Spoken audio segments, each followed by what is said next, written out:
We understand kahapon nag-imprenta kayo ng yung mga balota na gagamitin. Ito'y para doon sa mock elections pa lamang, para sa BARMM parliamentary elections. Please give us an update tungkol dito, Mr. Chairman, sir. Kahapon din po, Sir Alan, ng hapon, tayo po'y nakipagkasunduan na. Nagpirmahan tayo ng tinatawag na Memorandum of Agreement sa ating National Printing Office sapagkat ito po yung ahensya na otorisado sa ating batas na mag-imprenta ng mga balota na gagamitin sa isang halalan.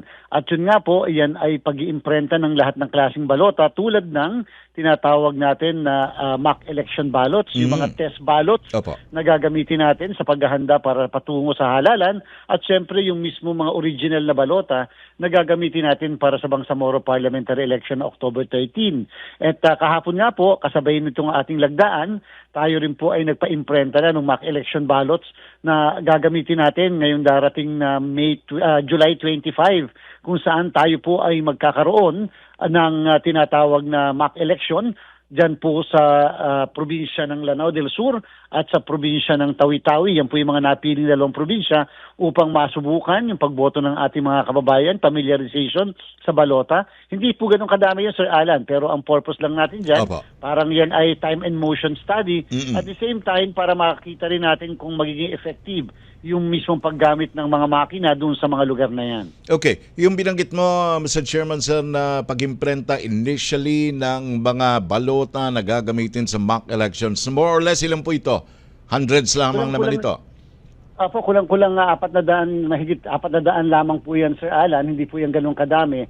Sadyang kukonti yan sapagkat siyempre tayo ay regional naman lang kasi ang parliamentary election. At siyempre hindi naman lahat ng bayan sa buong probinsya o region ng Bangsamoro ay magkakaroon tayo ng tinatawag na mock election. So yan lang po ay dalawang ano lang po yan, dalawang municipalities, isa sa Lanao at isa naman po sa Tawi-Tawi. Ayan. And compared to the ballots na gagamitin sa actual na BARMM parliamentary elections, itong mga balota for the mock elections, ito hubay, meron na ring mga features noong mga dapat ay naroon sa original na balota like may larawan ng kandidato, may logo ng mga partido, Mr. Chairman?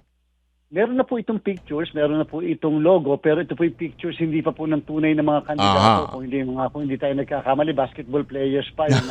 Okay. At meron din po tayong logo dyan, team din ng basketball. Kasi naman ang purpose naman natin, hindi naman kung sino yung pamilyar, o hindi kung paano ang mga botante boboto sa mismong araw ng eleksyon, more or less. So, Diyan tayo makakapag-adjust kasi yan ang purpose ng mock election.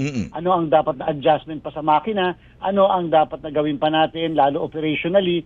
And yun po ang kadahilanan kung bakit as it parang yung tunay na balota na ang i-accomplish ng ating mga botante. Pero syempre, again, hindi pa po yun yung mga tunay na kandidato at tunay na partido politikal. Pero yung pinaka-forma ng balota na gagamitin, halimbawa, syempre idadaan doon sa mga makina yan, yung configuration ay more or less pareho na. Parehas na po yan. Opo, yan na po yun po ang kadahilanan kung bakit kahapon din, Sir Alan, tayo po ay nagkaroon ng tinatawag na trusted build. Matapos natin na tapusin yung mga ilang pagbabago sa ating source code. Kasi nga yung source code na ginamit ng Mayo 12, 2025, national and local elections, ay hindi po naglalaman ng instruksyon tungkol sa pagbasa nung may logo at may picture.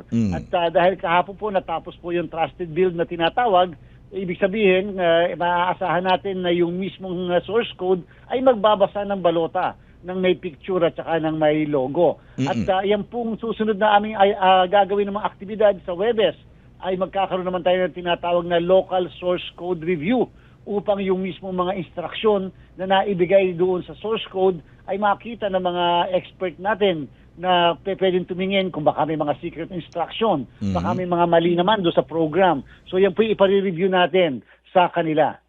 Okay. Dito sa balota na gagamitin sa mock elections, kasama ron yung feature na may oval na isi-shade sila na ang nag-i-indicate na none of the above kung sakaling wala sila iboboto, Mr. Chair? Tama po kayo, Sir Alan. As if yan ay isang kandidato, pero ang ibig sabihin lamang niyan ay wala silang ibinoboto na kahit na sinong kandidato sa mga nakalagay doon, yung mga naka-enumerate doon. So yan po yung option ng mga kababayan natin sa Bangsamoro. First time na magkakaroon sa ating pong balota ng ganyang klase na pagpipilian. Okay. And the mock elections doon sa dalawang lugar na inyong nabanggit, Mr. Chair, will be held on July?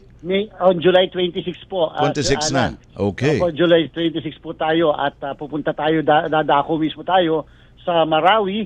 At the same time, pupuntahan natin ang Butig, Lanao del Sur. At yung isa naman po, meron din dyan po sa Tawi-Tawi. At para po, yan po yung mismo mga makina, makatapos makaboto, ay magtatransmit din ng results sa iba't ibang servers natin, ng server ng PPCRB, NAMFREL, Majority Party, Minority Party, at saka ng media, at saka sa COMELEC server upang makita natin gaano kabilis at gaano ka-accurate yung mga natatransmit na results. Ayun.